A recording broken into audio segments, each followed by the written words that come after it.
नमस्कार, श्री स्वामी समर्थ.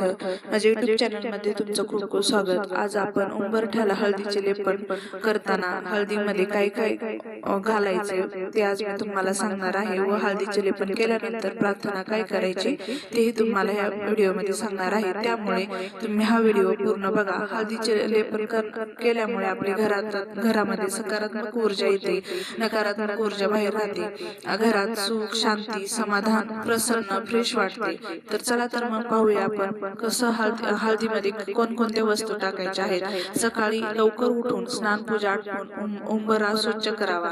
हळदीचे लेपन करण्यासाठी थोडी हळद, अष्टगंध, चंदन पावडर, गुलाबजल, गौमूत्र, गुलाबजल नसेल तर गौमूत्र आणि थोडस पाणी टाकून हे मिश्रण एकत्र करून सगळ्या उंबरठ्यावर व्यवस्थित लावावे.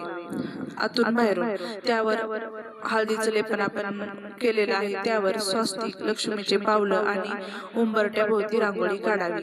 त्यावर हळद, कुंकू, फुले, अक्षदा वाहून धूप दीप दाखवावा. उंबरठ्यावर उजव्या हाताला दिवा लावून ठेवावा आणि उंबरठ्याला हात लावून आता प्रार्थना काय करायची ते सांगते. उंबरठ्याला दोन्ही हात लावून माझ्या घरातील सगळी नकारात्मकता घालून सुख समृद्धी राहू दे अशी प्रार्थना करायची आहे.